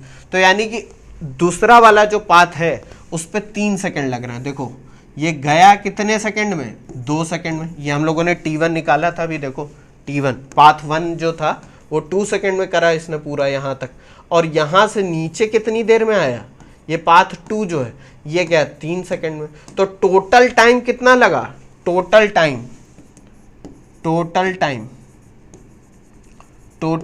है t1 प्लस t2, तो ये हो जाएगा बच्चों 2 + 3 यानी 5 सेकेंड्स। यही बच्चों आपका आंसर, ठीक है, 5 सेकेंड्स।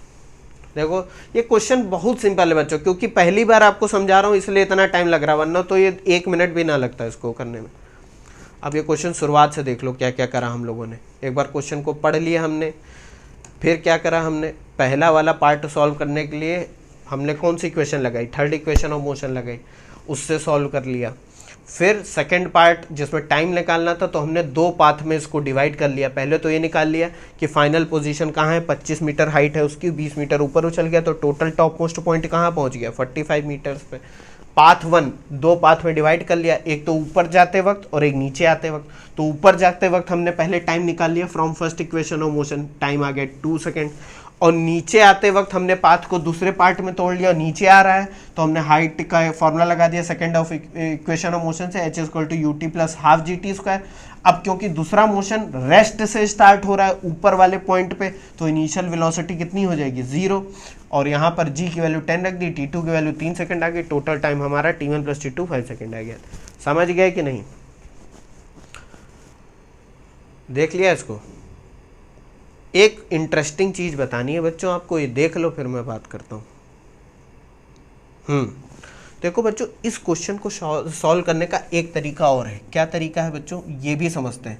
ये जो दूसरा वाला पार्ट था ये और आसानी से भी सॉल्व हो सकता है। कह दो सर कैसे, मैं आपकी जगह होता तो वैसे ही सॉल्व करता, और वैसे NCERT में भी सॉल्व है इसलिए भी सॉल्व करता। देखो क्या है कि बिल्डिंग थी, बिल्कुल थी, बिल्डिंग की हाइट कितनी थी, 25 मीटर थी, ठीक है।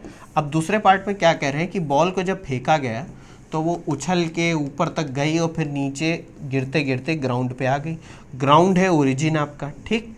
अगर मैं इनिशियल पोजीशन y0 यहाँ ले रहा हूँ तो हमें पता है कि जो इक्वेशंस ऑफ मोशन है उसमें सिर्फ डिस्प्लेसमेंट की बात हो रही है, यानी इनिशियल से फाइनल वो कहाँ तक गई। तो देखो एक्सेलरेशन ड्यू टू ग्रेविटी हमेशा इस पे कितना लग रहा है, माइनस का जी, यानी एक्सेलरेशन कितना है बच्चों, माइनस का 10 मीटर पर सेकेंड स्क्वायर, है कि नहीं, जो कि दे रखा है। फाइनल पोजीशन ग्राउंड है तो ग्राउंड पे तो y हो गया 0। अब अगर हम यहां पर इस जगह पर इनिशियल वेलोसिटी कितनी दे रखी है बच्चों, इनिशियल वेलोसिटी इसकी दे रखी है 20 मीटर पर सेकेंड स्क्वायर, कितनी दे रखी है, 20 मीटर पर सेकेंड स्क्वायर क्यों होगी, एक्सेलरेशन तोड़ो।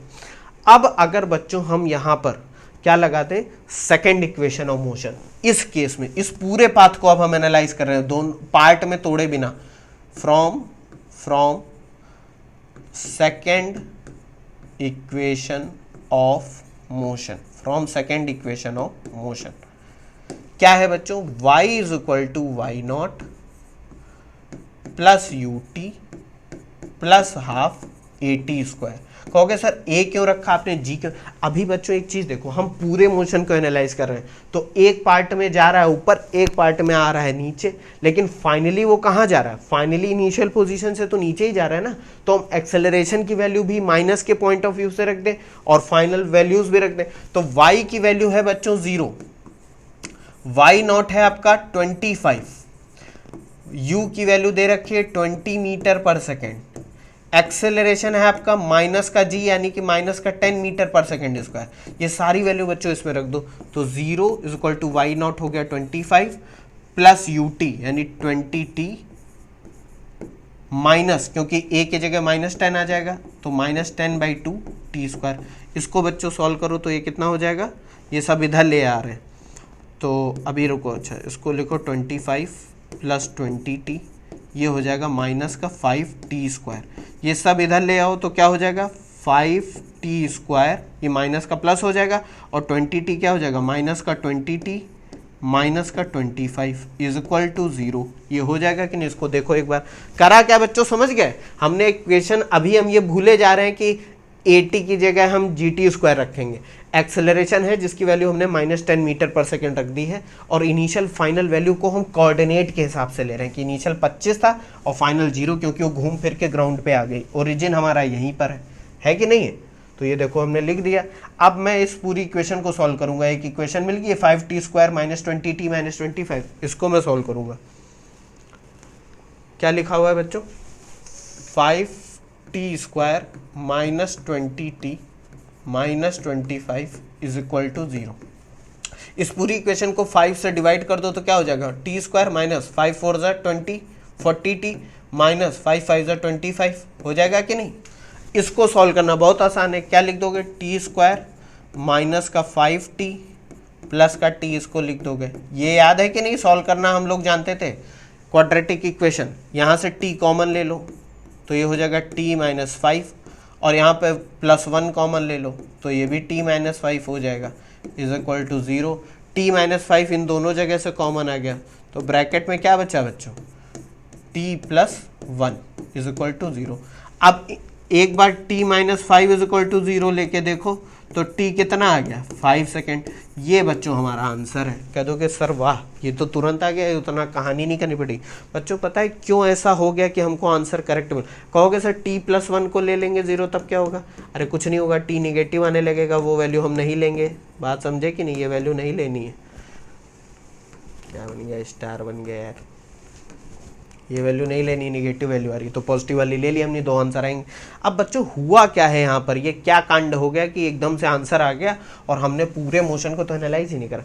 देखो बच्चों इस इक्वेशन में ये कहीं नहीं लिखा हुआ है कि फाइनल पोजीशन पे आप पहुंचे कैसे हो, पहुंच गए हो, बस ये लिखा हुआ है कि y है y नॉट है, तो y नॉट हमने 25 लिया, y को 0 कर दिया, इनिशियल वेलोसिटी ले ली और वेलोसिटी को साइन के साथ, बात समझो, ऊपर की तरफ फेंका गया था ना, इसलिए u को हमने पॉजिटिव ही लिया, पॉजिटिव लो, हाँ ये तो लिखना ही भूल गया, प्लस का 20 मीटर पर सेकेंड क्योंकि ऊपर फेंका गया है, और एक्सेलरेशन हमेशा नीचे लग रहा है इसलिए हमने।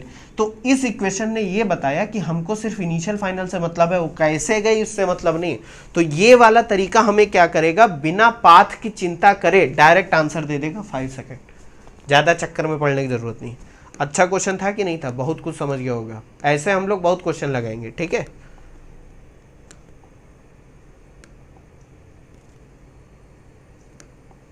थोड़ा मैं कोशिश करूंगा आपको बताने के चक्कर में क्या करता हूँ, मैं एक ही जगह पे बहुत कुछ लिखने लगता हूँ। इसको मैं इम्प्रूव करूंगा, थोड़ा अच्छी और राइटिंग करने की कोशिश करूंगा। अब ये क्या बच्चों नया कहानी है? देखो बच्चों, ये सब पढ़ने से पहले 2-3 टॉपिक रह गए, कुछ बातें कर लेते हैं, थोड़ा टाइम भी मिल जाएगा आपका। इतना सब बच्चों पढ़ लिया हम लोगों ने, अब थोड़ा रेस्ट करते हैं, 1 मिनट का रेस्ट लेते हैं। आप 5 मिनट का ले लेना, जाके कुछ गाने वाने सुन लो, वीडियो देख लो, कॉमेडी देख लो। जब हम लोग मोशन पढ़ लेंगे बच्चों, तो उसके बाद मोशन, फिर देखो पढ़ाई की बातें करना, वो सब छोड़ो। क्या बात करूँ मैं आपसे? बात ये करते हैं बच्चों कि आजकल इसका आर्टिफिशियल इंटेलिजेंस का बहुत नाटक चल रहा है। जहाँ देखो, जिस भी प्लेटफॉर्म पर देखो, इंस्टाग्राम, फेसबुक, ट्विटर, यूट्यूब या जितने भी होते हैं, बहुत बहुत ज्ञानी लोग आ रहे हैं कि एआई आ गया, आपकी जॉब खा जाएगा। मैं आपसे नहीं कह रहा हूँ, आप तो अभी इस लेवल पे हो ही नहीं कि जॉब करो, अभी आप फर्स्ट ईयर 12th में। या आर्टिफिशियल इंटेलिजेंस की वजह से मैं देख रहा हूँ बच्चे क्या दिखा रहे हैं कि चैट जीपीटी यूज़ करके वो होमवर्क करेंगे। बच्चों कर तो लोगे, नो डाउट भाई, वो इंटेलिजेंस है और वो भी आर्टिफिशियल है, ठीक है। लेकिन दिक्कत यही है बच्चों कि वो आर्टिफिशियल इंटेलिजेंस है, आर्टिफिशियल ही बना देगी आपको। भाई एक चीज़ समझो, उसको यूज़ तो आप तब करोगे ना जब बहुत से बेसिक्स आपको पता हो। जैसे मैं ही आपसे कह दूं कि ये Galileo's law of odd numbers लिख के लाना है इसके बारे में, तो आप क्या करोगे?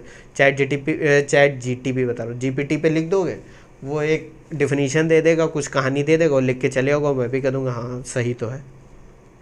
लेकिन ये बताओ, क्या तुम उसको समझे हो? अब ऐसा तो होगा नहीं कि बच्चा 2 साल का हुआ, 3 साल का, जब उसको स्कूल भेजना तो उसको चैट जीपीटी समझाने लगेंगे।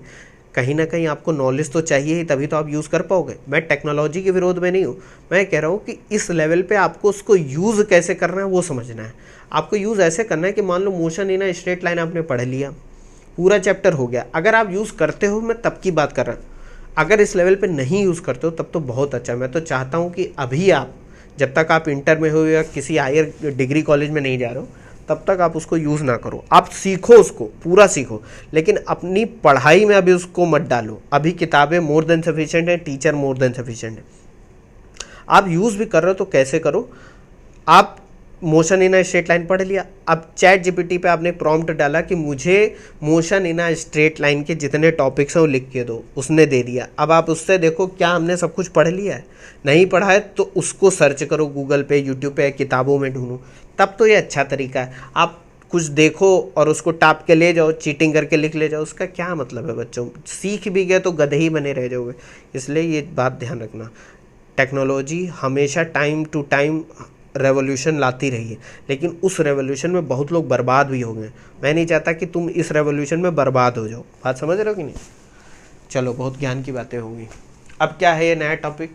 Galileo's law of odd numbers. ये कोई लॉ वो, ठीक है, गैलीलियोज ने बताया, अच्छी बात है। ये बहुत सिंपल सी चीज़ है, अभी समझ जाओगे। पहले तो लॉ क्या है ये देख लो।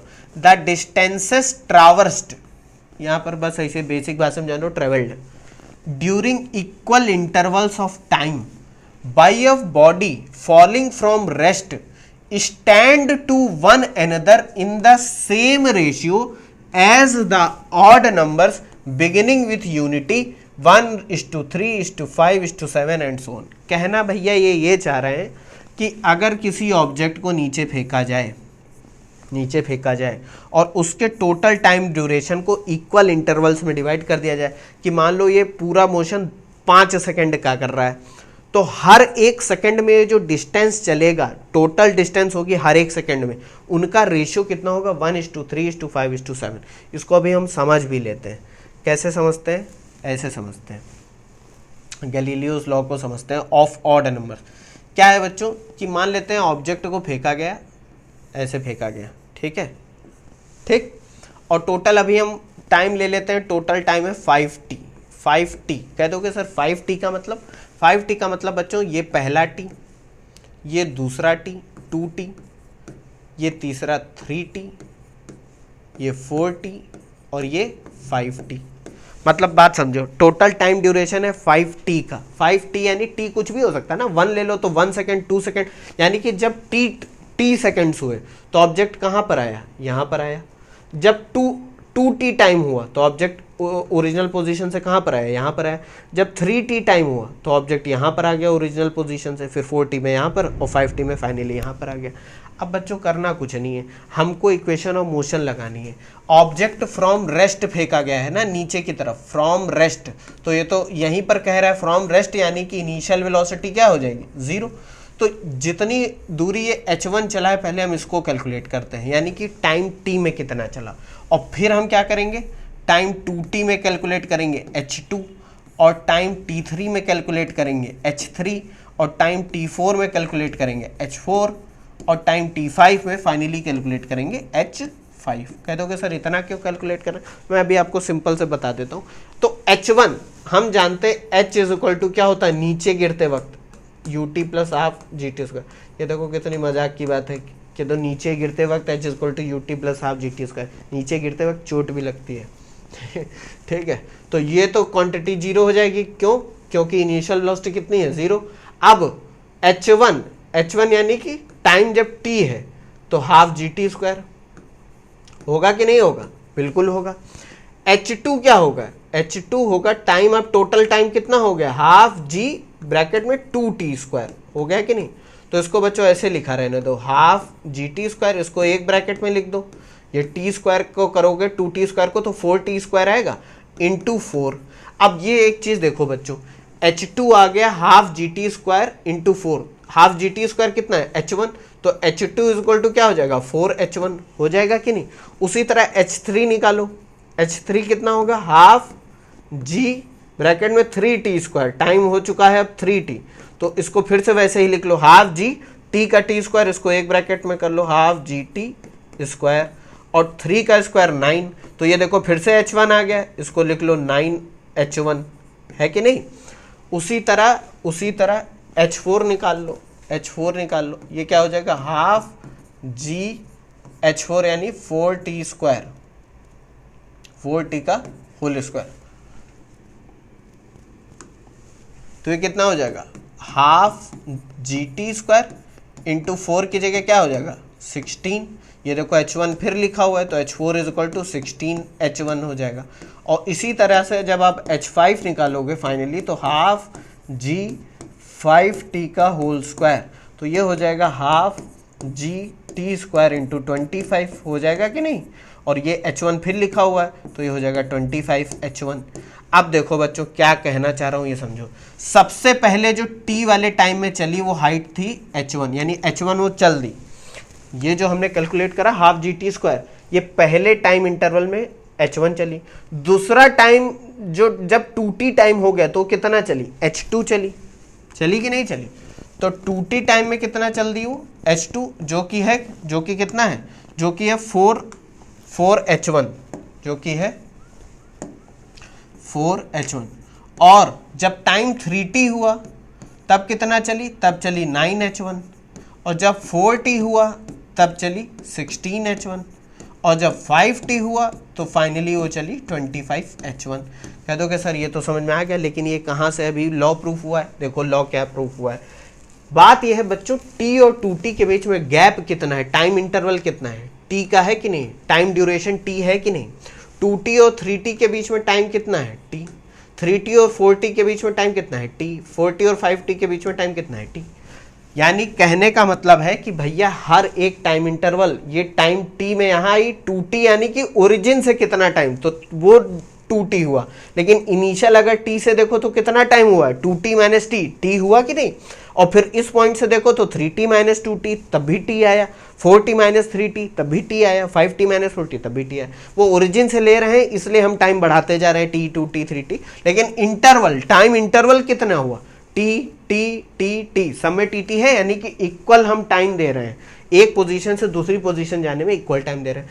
अब इस टाइम इंटरवल में दूरी कितनी चली गई, दूरी चली गई 4h1 माइनस h1, यही तो 2 सेकंड में मान लो ये टाइम 1 होता तो 2 सेकंड में दूरी चली उसने कितनी 4h1, और 1 सेकेंड में चली h1, तो 1 सेकेंड से 2 सेकेंड के बीच में कितनी दूरी चली 4h1 माइनस h1, तो ये हो गई 3h1।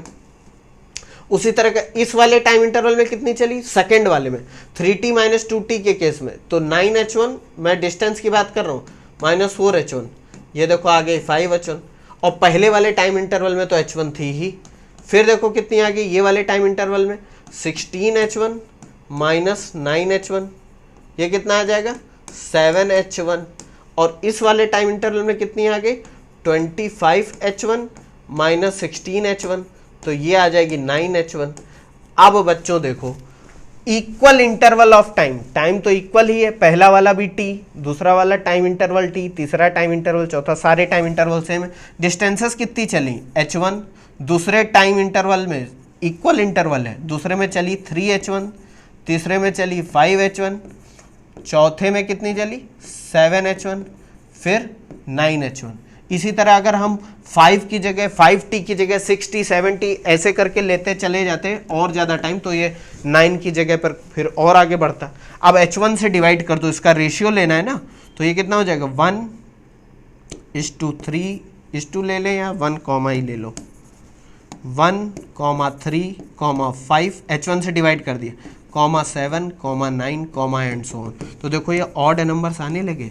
यही तो गैलीलियो का नियम है कि जब हम ऑब्जेक्ट को फेंकते हैं नीचे की तरफ तो उसके हर एक टाइम इंटरवल में वो जो दूरी चल रहा है वो बढ़ती जाती है, और वो बढ़ते कैसे, अपने पिछले वाले से ऑड नंबर का मल्टीपल होता है।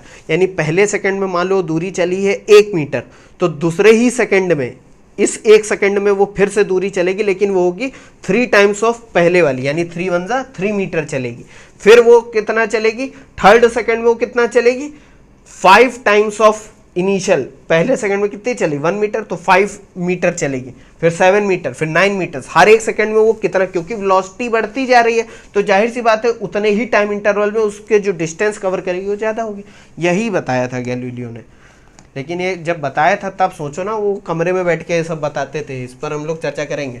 फिर से इस स्टेटमेंट को पढ़ लेते हैं। The distances traversed during equal interval of time, t की बात हो रही है, by a body falling from rest stand to one another in the same ratio as the odd numbers beginning with unity 1:3:5:7:9 odd number लिखते जाओ, 9:9 के बाद 11:13। बात समझ गए कि नहीं? तो ये आपने देख लिया, गैलीलियो लॉ को भी समझ लिया, बहुत इंटरेस्टिंग है ये, ठीक है। ये देख लो, इसको मैंने समझाने के लिए आपको बता दिया, इसको डिराइव करने की ज़रूरत नहीं है, ठीक है। ये भी देख लो, हर एक time interval, equal time interval में मैंने निकाला, पहले वाला टी में h1 आई, टी से 2t जब टाइम हुआ तो इस वाले टाइम इंटरवल टी में कितनी आई 3h1 आई, 2t से 3t में निकाला हमने 5h1, फिर ये आई, फिर ये आई, तो ये देखो ये आ रही ऑड सीरीज आ रही, ठीक है। यही गैलीलियो ने बताया था। इस बात को बच्चों में बताने से पहले, स्टॉपिंग डिस्टेंस ऑफ व्हीकल को बताने से पहले एक चीज़ आपको बताना चाहता हूँ। क्या? एक चीज़ हमें और ध्यान रखनी है। If object is falling from rest, मतलब कि उसको जब आप नीचे वो ऑब्जेक्ट गिर रहा है तो रेस्ट से गिर रहा है। ये जो अभी हमने न्यूमेरिकल लगाया था, अगर ये चीज़ मैं अभी आपको बताऊंगा तो आप समझ जाओगे, क्योंकि न्यूमेरिकल लगा, जब रेस्ट से गिर रही है तो जाहिर सी बात है कि उसकी इनिशियल वेलोसिटी बच्चों कितनी होगी, 0 होगी। उस केस में इक्वेशंस ऑफ मोशन क्या हो जाएंगी, v = u + gt, तो यहाँ पे gt हो जाएगा, नीचे गिर रही है ना, ठीक है। सेकेंड, h = ut + ½ gt², तो ½ gt² हो जाएगा। बच्चों क्यों हो रहा है ये सब समझ रहे हो ना, क्योंकि u वाले सारे टर्म 0 होते जा रहे हैं। और थर्ड वाला क्या हो जाएगा, v² = u² + 2gh, तो यहाँ पर सिर्फ 2gh बचेगा। ये बच्चों ध्यान रखना। एक बात और ध्यान में रखना, जब बॉडी रेस्ट से नीचे फेंकी जाती है तो इनिशियल वेलोसिटी 0 होती है, और जब ऊपर फेंकी जाती है, थ्रोन अपवर्ड्स,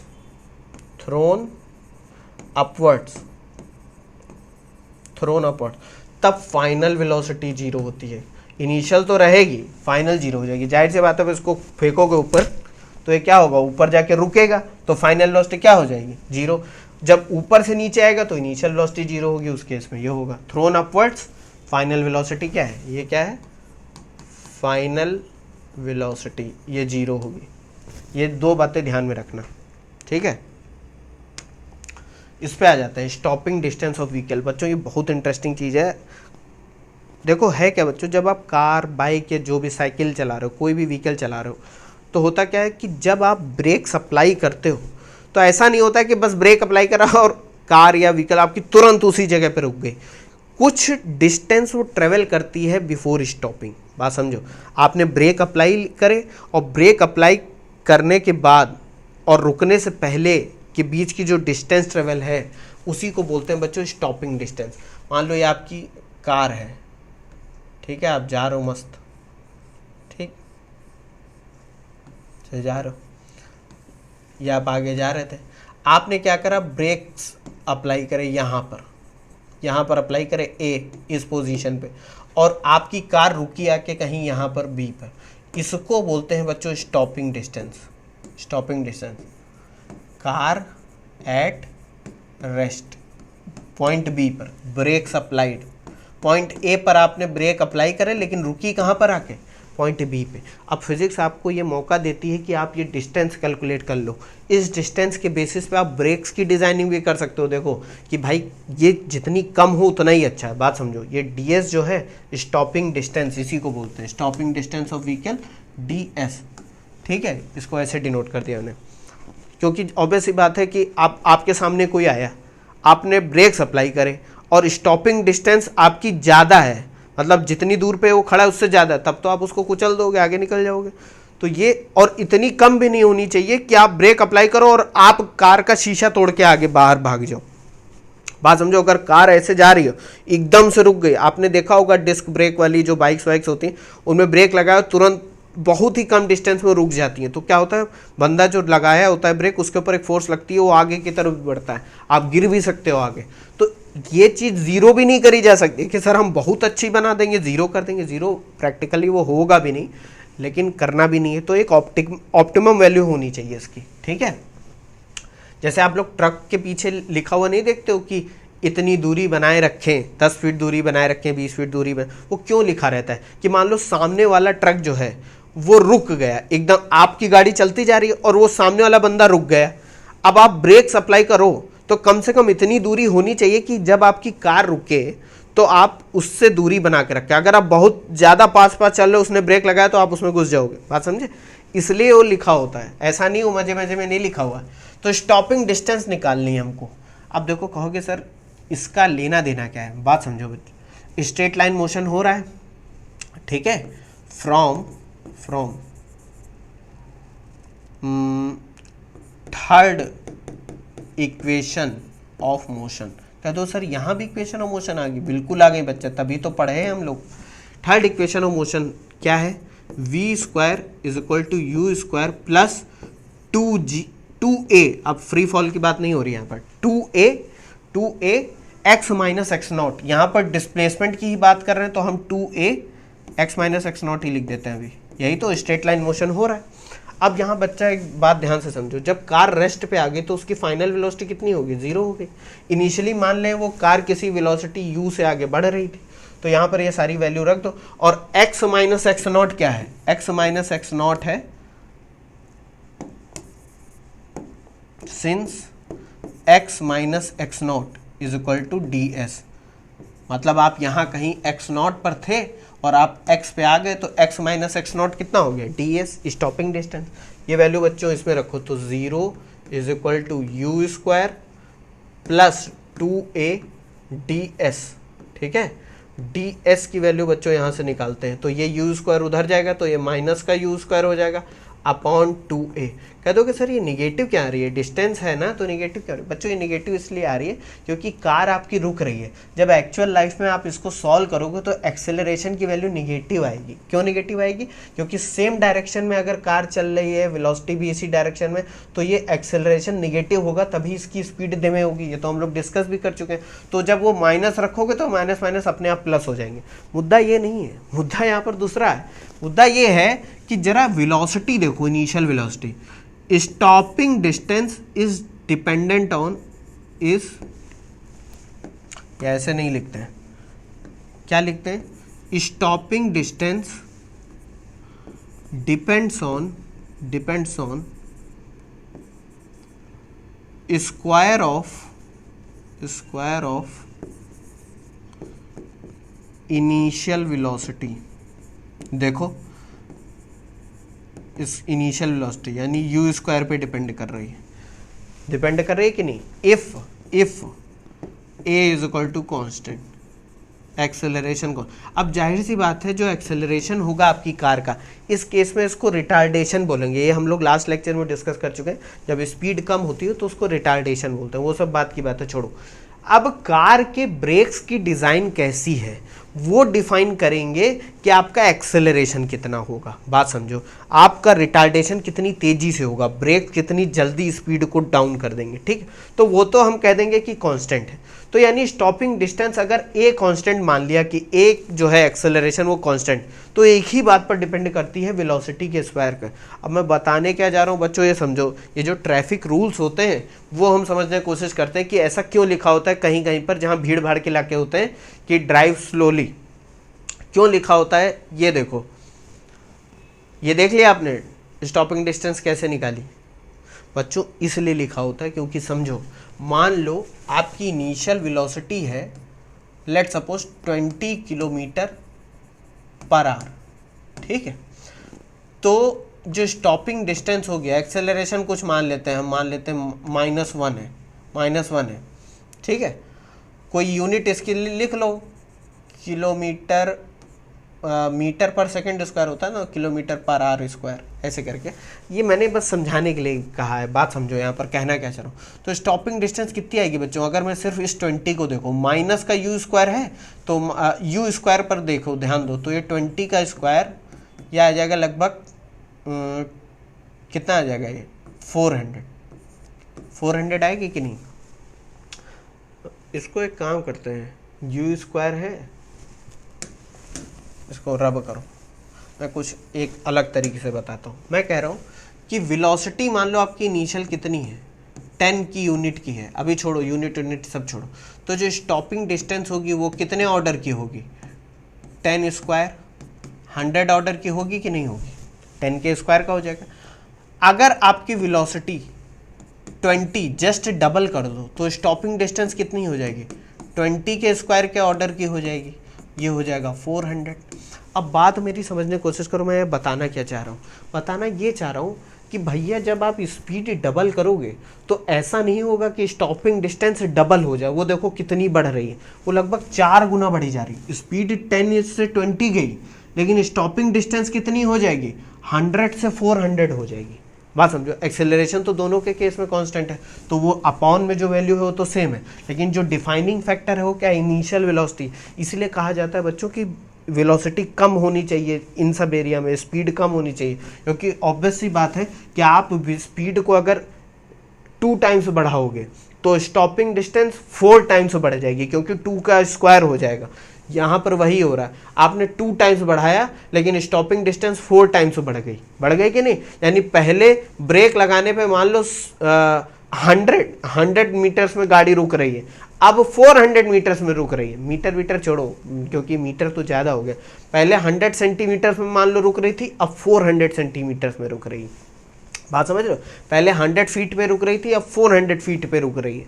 तो यानी अब आपके सामने अगर कोई आ गया बंदा तुरंत एकदम से सामने, तो आप ब्रेक लगाओगे ज़्यादा स्पीड पे तो हो सकता है आप उसको कुचल के आगे बढ़ जाओ।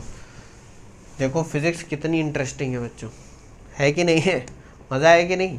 स्टॉपिंग डिस्टेंस देखो, ये ds depends upon on square of initial velocity, ठीक है। एक चीज़ ये और देख लेते हैं, ये रोड से ही रिलेटेड है। कहते हो कि सर ये रोड सेफ्टी आप क्यों पढ़ा रहे हो, देखो फिजिक्स सॉल्व हो रही है, हमने लगाया ना, थर्ड इक्वेशन ऑफ मोशन लगाई, सेकंड इक्वेशन ऑफ मोशन लगाई, जो भी लगाई, ठीक है। रिएक्शन टाइम क्या होता है बच्चों, ये भी एक चीज़ देख लेते हैं। रिएक्शन टाइम देखो, रिएक्शन टाइम हमारी बॉडी जो हमारे रिफ्लेक्सेस होते हैं, मतलब कोई भी इवेंट आप देखो और आपको लगे कि ये होने वाला है तो आप रिस्पॉन्ड देते हो। जैसे मान लो आप बैठे हो, कोई टीचर आता है, आप गुस्सा है, आपको थप्पड़ मारने वाला होता, तो जैसे ही वो हाथ ऊपर करता है आप ऐसे रख लेते हो, भले वो पड़ा ना हो, आप ऐसे तुरंत हिल जाते हो। होता है कि नहीं होता है? वो क्यों होता है? क्योंकि हमारी बॉडी रिस्पॉन्स देती है कि भाई एक चीज़ घटना हुई, हमें उसका रिएक्शन देना है तुरंत, लेकिन एक टाइमिंग होती है। ऐसा नहीं होता है कि उसने उठाया है वहाँ तो तुम कोई मशीन तो हो नहीं, तुमने तुरंत जो है रिस्पॉन्स दे दिया। कुछ एक टाइम होता है बीच में, इस टाइम को रिएक्शन टाइम बोलते हैं। क्या है इसकी डेफिनेशन? ये देख लो, when a situation demands our immediate action it takes some time before we really respond, this time is called reaction time. इसका एग्जाम्पल क्या दे रखा है बच्चों? Time in applying brakes when a boy suddenly appears on the road.